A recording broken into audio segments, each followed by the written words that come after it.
This video is designed specifically for teachers that want to caption or translate remote learning sessions, and to do this in a way that complies with student privacy laws. This same process works no matter which live stream platform you are using.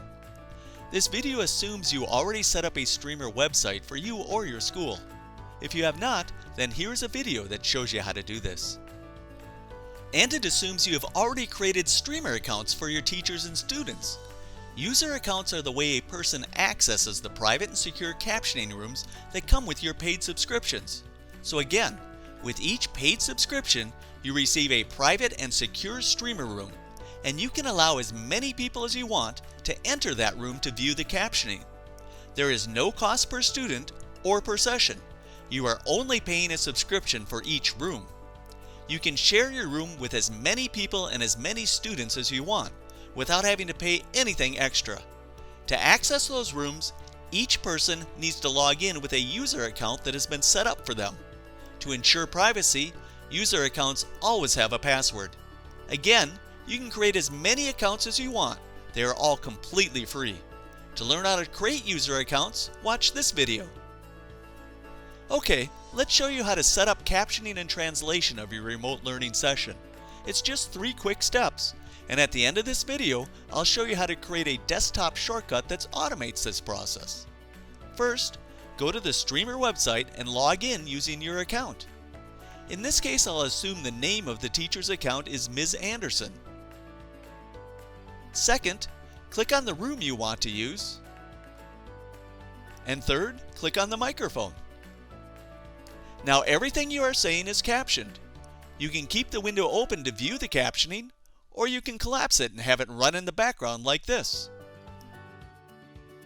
In this case, I'll keep it open so you can view it. And I think I'll turn off the captioning for now.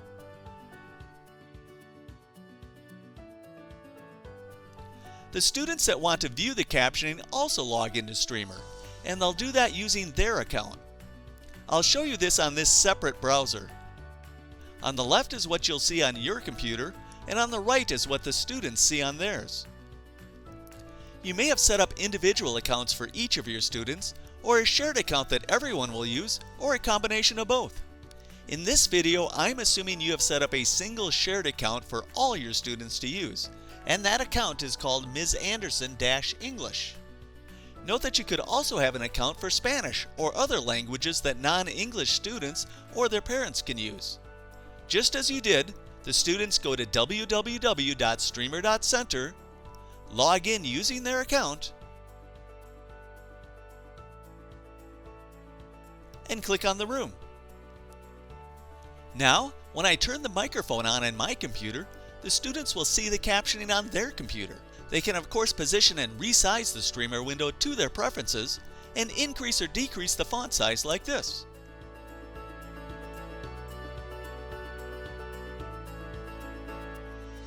That's it. That's all it takes to set up a secure and private captioning system. You do not need to send out invite codes, or use one-time use passwords, or URL links, or download and install apps or anything like that. Everyone simply logs in every time using the exact same procedure. Set it up one time, and you and your students are all set for all of your remote streaming lessons. I'll finish up this video by showing you a few additional tips. If you have set up a shared account that all your students will use to view the captioning, then at the start of your live stream you can share that login information with everyone. You can do that verbally by telling them the 2 steps, or by showing an information slide, something like this. Here is a link you can use to download a PowerPoint file with sample templates for this information slide. Also, during your live stream you can turn on or off the ability for students to ask questions, send messages, and share documents. To turn off that ability, use the Make Normal command. In your command bar, type Make Normal, followed by the name of the shared account that everyone is using. When I do this, the microphone and command bar are removed from the students' accounts. To turn the commenting ability back on, type Make Super along with the account name.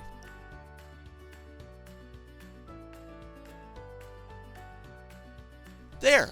Now the microphone and command bar are added back into the student's account. And some live stream platforms do not support sharing documents, so we've added that into Streamer. To share a document with your students, just drag and drop it into the transcription window, and it's sent to every student that is using your Streamer room.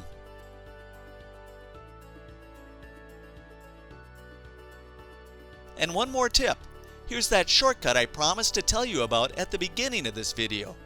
Rather than having to go to the website and log in each time, it's very easy to create a desktop shortcut. That way, each time you use Streamer, you'll just double-click on the shortcut and you'll be placed directly in your room.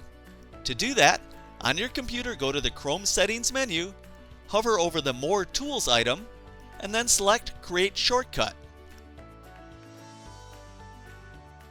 You now have a shortcut on your desktop. That's it for this video. Thanks for watching, and thanks for everything you're doing to help students.